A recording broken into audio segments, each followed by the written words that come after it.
What's up guys, welcome back to my channel. If you're part of my 37 subscribers, if you're not, my name is Steve Daniel and I help content creators make money. I've worked with a lot of brands and I'm able to be in a position that actually live from it. Today's video is actually to help content creators, especially vloggers, to do better vlogs, right?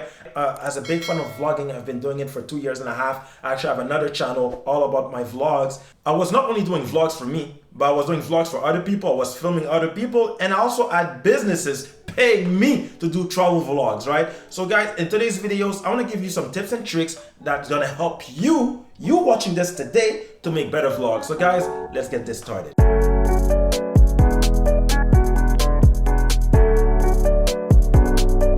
Number one, what are you shooting with, right? It's important for you to have something to film your vlogs at the end of the day, right? It's okay if it's just an iPhone or if it's a G7X or another DSLR camera. For me, I've been shooting most of my vlogs with my G7X, but sometimes when I travel, I've used my iPhone to shoot a vlog, right? Don't put too much pressure on the equipment. If you have something that can film you today, this is all you need to be able to shoot your first vlog, right? Being a vlogger is more about being comfortable with a camera. Sometimes I see people, they want to have the top equipment to shoot their vlogs. It's not important if you have the top equipment if you're not comfortable with it. You need to be able to have an equipment that you're comfortable talking and looking at and be able to document, to bring with you anywhere you go. Because let's be honest, if you have a big camera with those big lens and you plan to just travel and have fun on the boat or chill with your friend and you're vlogging with this, it's not the best. And guys, I'm gonna be honest with you, this camera, this G7X, it's been through trouble. Like I dropped it so many times. So don't think that you need to vlog with a $5,000 camera, because what's gonna happen sometimes is you're gonna be vlogging in the middle of the desert and boom, car accident, and your camera, if it's a $5,000 camera, it's gonna hurt. But thank God my G7X survived. Number two, you have to think about your storyline. So I've been vlogging for 2.5 years approximately. And I remember when I first did my daily vlogs, as you can see in my other channel, in my vlogging channel, I didn't really care about the storyline. Every day, what I was doing is I was taking my camera and bringing me with me to go anywhere I would go, right? Guys, I'll be honest with you, it's not the best way to start a vlog, right? Because I start my day and it's like, okay, today guys, you're gonna follow me in my journey, but there's no really a story. It's like watching a movie to watch a movie. The goal of your vlog is to bring a story. Something like when they look at the end of the vlog, they'd be like, oh yeah, this vlog was about that, right? I'm a big fan of Casey, one of the best vlogger. Peter McKinnon, amazing vlogger. They're able to shape the storyline in their vlog, right? For you to be more into it. One trick that I do usually is I wake up in the morning and it's like, okay, what's my plan today, right?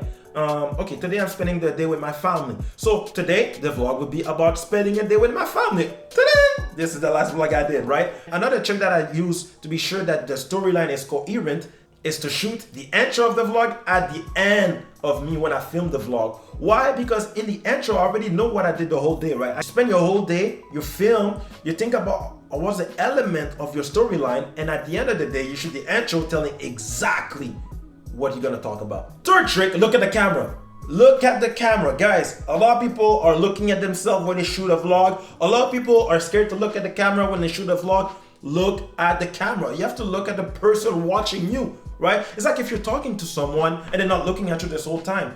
If you want to do a nice vlog, look at the camera. Energy, guys. At the end of the day, I'm a guy with a lot of energy. You can see that in my vlog. I love life, right? And to be able to bring that energy is to bring that energy to your vlog, because at the end of the day, there's 3 things that can actually help you for your vlog, right? One thing is your energy.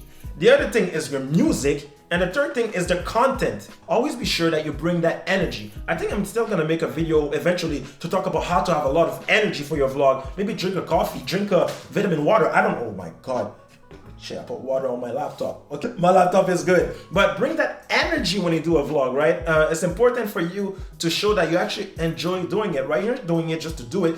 You enjoy. You want to bring people into your lifestyle. You want to bring people into your journey. So be sure to bring that energy. The 5th trick is actually to use B-roll, right? B-roll are important for you in there for the location, to bring people in the location where they are for transitions, or just to actually complement the story, right? I know vloggers sometimes you like to cut, but don't forget that it's still a movie. It's like a short film, and you need to be able to help people to understand the transition, to understand where you are. So doing B-roll is actually very important.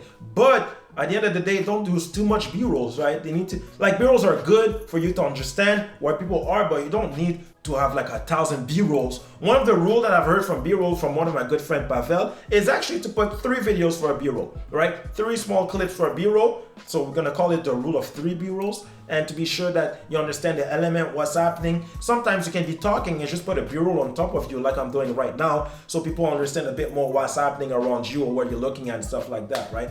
But this is really important for you to do B-rolls in your videos. The last trick is actually to cut the bullshit. Let's be honest, you don't need to talk for 20 minutes, right? I'm a big fan of cutting.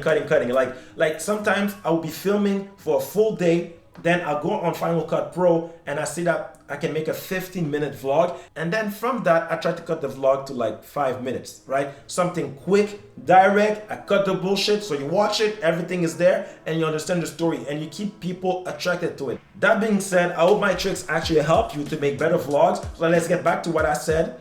What you're shooting with is not really important as long as it can film videos, you're stable and you're comfortable with it. Think about the storyline. It's important. It's a story. It's a short movie. Guys, make it happen. Look at the camera, okay? You don't want me to be talking to you like that this whole time and be like, yo guys, gotta listen to what I say. No, you look at the camera. Be sure as well that you bring the energy to make a beautiful vlog, right? It's important, guys. Use B-roll for location, for transition, and finally, cut the bullshit. That being said, don't forget to subscribe. I hope that you like the content. If you have any questions, don't hesitate. Leave a comment. I read them all. I mean, it's not tough when you have like 3 comments sometimes. But guys, that being said, thank you for watching. I see you on Friday for another video. Peace.